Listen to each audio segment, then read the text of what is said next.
va revenir à présent sur une équipe de France qui gagne au sport d'hiver. Ça tombe bien, les Jeux d'hiver, c'est dans combien? Je sais plus. 11 jours. Et ça se rapproche, cette histoire. Va falloir être prêt. Et le biathlon ne s'est jamais porté aussi bien, Juju. Énorme carton ce week-end de nos biathlètes français à Nové Mesto en République tchèque. En l'absence de certains leaders suédois ou même norvégiens, l'équipe de France a ajouté 9 podiums à son compteur. Et il y a 3 doublés en 4 courses individuelles. Éric Perrault et Emilien Jacquelin chez les hommes sur le sprint. Justine Brezas-Boucher et Lou Jean Monod, que vous voyez à l'écran chez les femmes et sur le sprint aussi. Deuxième place pour le relais mixte simple avec Jeanne Richard et Emilien Claude. Deuxième place aussi pour le relais mixte, Océane Michelon, Justine Brezas-Boucher, Oscar Lombardo, encore Quentin Fillon-Maillet, Éric Perrault qui s'impose sur la Mastart, et puis Julia Simon et Océane Michelon, le doublé des Français sur la Mastart féminine. Gros week-end à Nové Mesto. Question, allez-vous suivre en priorité, c'est important ce mot, en priorité, les Jeux Olympiques pour le biathlon dans 11 jours? Je sais que le plateau est partagé. Pierre Boubi, tu commences. Moi, tu sais ma réponse, évidemment. Il n'y a que le biathlon pour toi. Mais non, mais on est insupportable. C'est-à-dire qu'à chaque fois qu'on se pointe sur une compète, on rafle la moitié on est à moitié sur la boîte. Donc évidemment que moi, je vais regarder en priorité pour le biathlon. On a parlé tout à l'heure du ski alpin avec Alexis Pinturo. Il y a des noms qu'on connaît un petit peu, mais c'est moins excitant. Je trouve que c'est surtout le format, en fait, avec les perfs des Françaises et des Français qui font que moi, j'attends ça de pied ferme, mais vraiment, parce que en regardant de manière récurrente, tu t'aperçois de l'adversité avec la Norvège, avec la Suède, avec l'Italie. Il y a plein de choses, ça peut bouger tout le temps. Le format est génial parce que ça dure 40 minutes et c'est très efficace. Tout peut changer à tout moment. Enfin, quand tu fais une course de bobsleigh, tu regardes, ou alors du ski alpin, il est à moins 0,5, et puis à un moment donné, tu sais qu'il est trop loin, il ne pourra plus jamais rattraper le temps perdu. Là, tout peut changer à quasiment chaque tour. Donc moi, entre l'affinité que j'ai créée avec ces athlètes-là et le format, moi, oui, je vais regarder en priorité, mais vraiment en priorité, parce que le curling, c'est vraiment pas ma passion, le biathlon. Et là, Pierre Boubi vient de réduire le monument du sport de l'année, les Jeux Olympiques, à un seul sport. C'est très triste. Tidiane. Et c'est touchant quand même, le curling. Comment ça marche, les JO?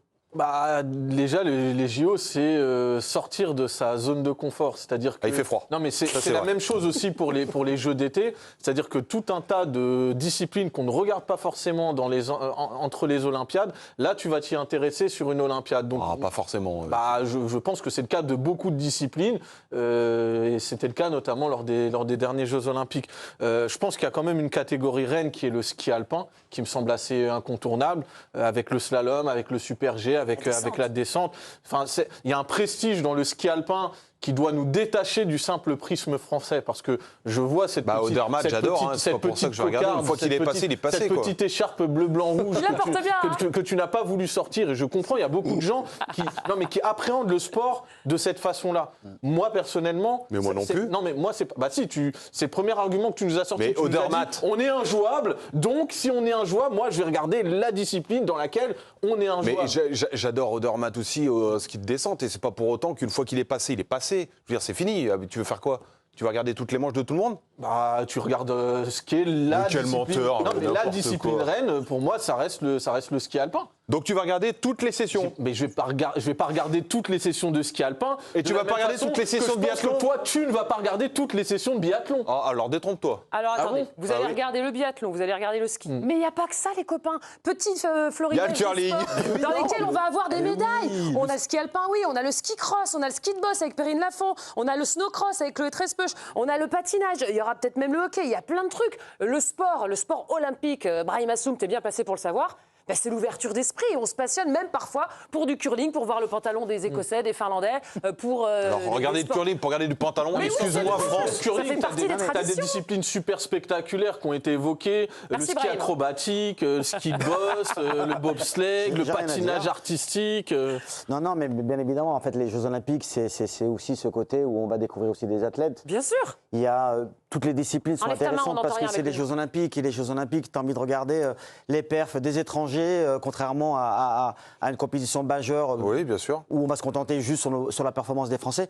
Là, ce qui est bien aux Jeux Olympiques, c'est qu'en fait, même si j'y connais rien, je vais regarder les chronos des uns et des autres, savoir si les Français sont bien placés ou non, quelle nationalité domine telle ou telle discipline. Et en fait, c'est ce qui devient excitant. Et surtout, j'attends, comme chaque Olympiade, une personnalité qui va rayonner dans sa discipline. se révéler. qui va apporter des émotions. Découvrir du ski On découvre alpinisme. des nouvelles histoires. Voilà, Ça, c'est génial, il y a ça. toutes ces choses qui sont palpitantes quand tu regardes les Jeux Olympiques. Juju. Et la chance, c'est que tu n'as même pas besoin de te connecter à une heure précise. Tu te laisses vivre parce que l'image t'apporte et les émotions des Ta des sieste médailles. aussi. Pour aller dans le sens de Pierrot un petit peu, c'est vrai que cette saison de biathlon de nos Bleus, elle est assez phénoménale. Sur les 12 Français présents à Nové Mesto, 10 sont montés sur le podium cette saison.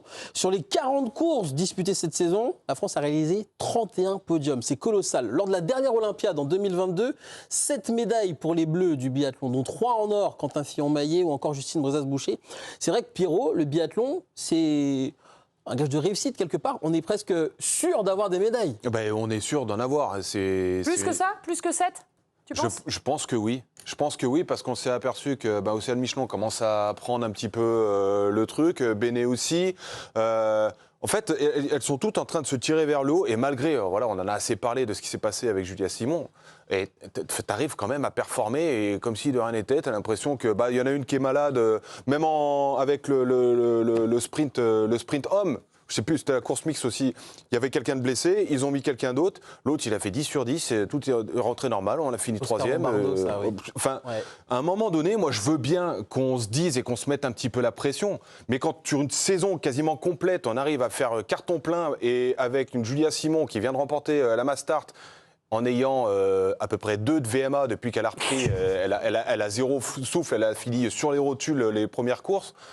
Bah, tu te dis, c'est difficile de ne pas être en confiance, quoi. Mais Pierre, tu veux regarder en priorité le biathlon parce que c'est des Français qui gagnent? Non, parce qu'ils vont- parce Est-ce que que s'il y avait la même densité sur le ski alpin, tu tiendrais le même discours rapporté au ski alpin, ou est-ce que c'est aussi parce que le biathlon en tant que discipline t'intéresse plus parce Non, que, lui, il y c'est a- la gagne, lui. Lui, Voilà, c'est les non, médailles, mais hein. Non, mais oui, mais après, si je l'entendrais, hein, je pense qu'il y a des Français si qui t'as un qui skieur raisonnent pareillement. français qui fait les mêmes chiffres qu'Odermatt avec la Suisse, évidemment qu'on va rappelez-vous Lucas Alphand. À un moment donné, il raflait tout.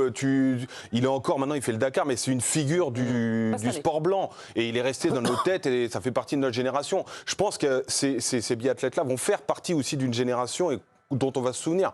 Mais là, les skieurs de descente, il y a Clément Noël qui arrive à arriver. Ça commence à venir. On devient Ça va, plus en plus fort. Mais à un moment donné, tu es obligé d'avoir des personnages champion qui incarnent des choses olympique pour en faire titre. vivre des émotions. Et Brahim le dit très bien. Il faut que des athlètes prennent ce rôle-là. C'est ça que tu vas avoir. Et quand tu parles de personnages pour marquer leur discipline ou encore l'histoire de leur sport, je pense à Lou Jean Monod, moi, au biathlon. Lou Jean Monod qui a hâte forcément d'être à ces Jeux de Milan-Cortina. Écoutez-là. Je vois un peu ça comme des tiroirs. Là, on ferme le tiroir Coupe du Monde, on ouvre celui des Jeux. C'est hyper excitant parce que c'est nouveau pour moi et j'ai vraiment hâte d'y être. En plus, voilà, tout le contexte, Antol, c'est vraiment une étape que de manière générale les Français adorent. Et puis la nouveauté des Jeux, ça va être fou. Donc j'ai hâte. Ibrahim, une Olympiade, c'est parfois l'occasion d'une vie de mettre en lumière son sport aussi. C'est souvent l'occasion d'une vie, souvent... Qu'est-ce que tu connais, toi, d'abord? Ouais, c'est vrai, mais Combien de Jeux Olympiques, Brahim? quand tu as la chance de pouvoir faire les Jeux, c'est déjà un moment dans une carrière quand même où tu touches quand même les sommets. La médaille, elle est due à plein de petites choses qu'on a construites au fur et à mesure d'une grosse préparation en général de plusieurs années.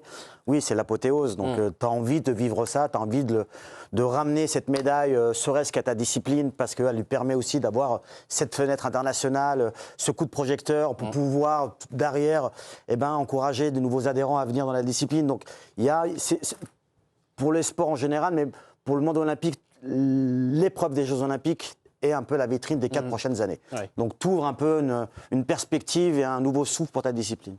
Mais là, les filles et les gars, les biathlètes, est-ce que même quand toi, tu as quelque chose à prouver quand tu es parti au JO, tu avais quelque chose à prouver à toi-même, pour la France, blablabla. Là, elles arrivent, elles sont favorites, mais de loin. Ouais, mais ça reste... Je comprends. En fait, là, elles viennent avec un maximum d'énergie, avec Les gars aussi, un mental hors norme. je parle des biathlètes. Les Jeux Olympiques restent les Jeux Olympiques et on sait qu'on repart à zéro. On a malheureusement, alors souvent, mais malheureusement quand c'est notre adversaire, mais on a souvent des personnalités qui sortent du lot à ce moment-là, qu'on n'a pas vu durant des mois et des mois. On les a vus un peu en embuscade et on voyait qu'il y avait du potentiel, mais on ne les imaginait pas rafler la mise. Et bien, les Jeux Olympiques permettent ça. Et c'est pour ça qu'on est sûr de rien. Les erreurs elles sont faites. Au final, je reviens souvent à ça, je me répète, mais en fait, c'est des émotions. une finale olympique, c'est celui qui gère le mieux ses émotions. Potentiellement, on est tous capables de gagner, en tout cas tous d'accrocher une place. Après, c'est la gestion de l'émotion en lui-même, avec tout ce que ça comprend, qui fait que derrière, eh ben, Soit ça te tu te transcende, sublimes, ou ça soit te- tu t'écroules. Ben voilà, ça va jouer à un peu de choses. Moi, c'est une question que je pose à chaque athlète, c'est comment tu t'es levé le matin. S'il y en a un qui parfois, se ça répond va- sur la tête, c'est bizarre quand même. Ben, il y en a quand ils te disent qu'ils ont passé une nuit où vous avez mal au ventre ou voilà. Le stress, c'est normal, ça Eh s'entend. ben, ça fait partie de la gestion. Et en fait, parfois, tu leur coupes les pattes. Il suffit que tu démarres mal dans une compétition, d'un coup, tu es plus présent. Tu peux avoir une caisse folle, un mental fou, mais tu n'es peut-être pas capable de revenir. Donc ça se joue à des détails. Qui ne sont pas palpables. En fait, il faut les vivre sur l'instant T. Donc, tu peux être champion du monde juste avant et te casser la gueule au premier tour dans le monde olympique. Quoi. Bon, en tout cas, pour conclure, pour Pierre Bouby, le sport roi des Jeux d'hiver, c'est le biathlon, ça dépasse Pour les le ski. Français. Même. Ah oui, mais je parle pas que français, moi. Ah, moi, je crois que tu étais international. Ah bah, je suis international. I speak English, you know. Oh, ça Very va. well. Hablo espagnol también. sure. Donc, non, mais le sport roi des Jeux d'hiver, un mot. Biathlon. Oh là là, le français qui l'a juju. Ben non, mais c'est la Le vérité. patinage artistique. Oh Tid Quel menteur, toi aussi. Ski alpin, Brahim. Sur une abonnée, Descente, c'est ce qui me donne C'est le le plus ski alpin. d'émotion. Et voilà. Il y a du risque, il y a du danger. Et je vous rejoins dans le ski, donc on ne vous invitera plus. Merci.